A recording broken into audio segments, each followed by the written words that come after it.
नमस्कार, मैं हूं आपके साथ शिप्रा झा। चीन के राष्ट्रपति Xi Jinping People's Liberation Army यानी पीएलए को लेकर हमेशा चिंता में दिखाई दिए हैं। पिछले 12 साल से सत्ता पर काबिज जिनपिंग पीपल्स लिबरेशन आर्मी पर नियंत्रण बढ़ाने की कोशिश कर रहे हैं।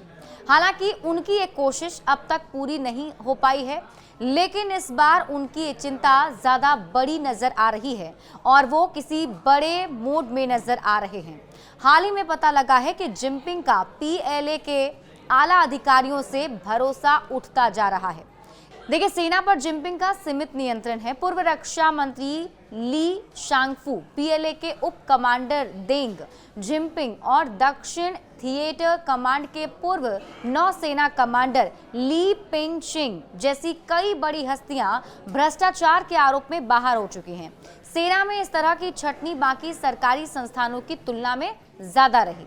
अमेरिकी एक्सपर्ट जोएल बुथनाउ का मानना है शी जिनपिंग का पीएलए पर नियंत्रण सीमित है और इसके अलावा शी जिनपिंग ने कई सुधार किए हैं, लेकिन फिर भी वो पीएलए की पूरी सच्चाई नहीं जान सकते। ऐसे में ये देखना दिलचस्प होगा कि क्या वे अपने सैन्य सुधारों को सफल बना पाते हैं या नहीं। शीर्ष नेतृत्व से उठा है भरोसा। देखिए, शी जिनपिंग ने इस बार सेना के उच्च अधिकारियों के बजाय निचले स्तर के सैन्य कर्मियों से सीधे बात की और इससे ये साफ होता है कि वे शीर्ष सैन्य नेतृत्व की दी गई जानकारी पर पूरी तरह भरोसा नहीं कर रहे।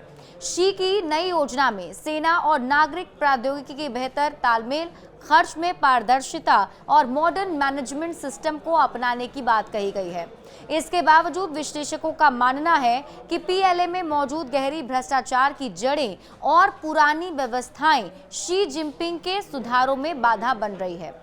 बजट के साथ बढ़ जाता है भ्रष्टाचार। चीन ने 2025 के लिए 1.78 ट्रिलियन युआन, करीब 249 अरब डॉलर का रक्षा बजट घोषित किया है, जो पिछले साल के मुकाबले 7.2% ज्यादा है। हालांकि जितना पैसा सेना को मिल रहा है, उतनी ही चिंता भ्रष्टाचार को खत्म करने और सेना की कम्युनिस्ट पार्टी सीसीपी के प्रति वफादारी बनाए रखने की भी है। 2023 में शी जिनपिंग ने एक बड़ी भ्रष्टाचार जांच शुरू की, जिसके बाद कई शीर्ष सैन्य अधिकारियों को बर्खास्त कर दिया गया।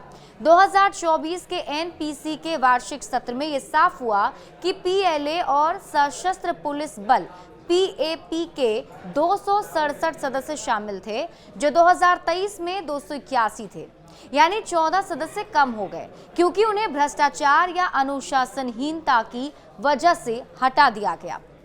आंतरिक बगावत का खतरा भी सता रहा है। शी जिनपिंग ने सत्ता में आने के बाद से पीएलए में बड़े भ्रष्टाचार को खत्म करने की कोशिश में लगे हुए हैं, लेकिन इसके बावजूद घोटाले लगातार सामने आते रहे हैं। इसके अलावा उनकी सबसे बड़ी चिंता ये है कि सेना पूरी तरह से सीसीपी के प्रति वफादार रहे और किसी भी तरह की आंतरिक बगावत ना हो।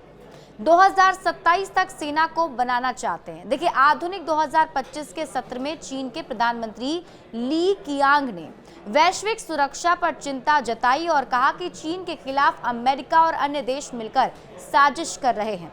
चीन अपनी सेना को 2027 तक पूरी तरह आधुनिक बनाना चाहता है। ताइवान पर भी चीन की नीति पहले जैसी ही रही, जिसमें एक चीन नीति और 1992 की सहमति पर जोर दिया गया। और यही वजह है कि अब शी जिनपिंग की जो चिंता है वो सेना को लेकर बढ़ गई है। बड़े अपडेट्स के लिए आप जुड़े रहिए न्यूज़ 18 बिहार झारखंड के साथ।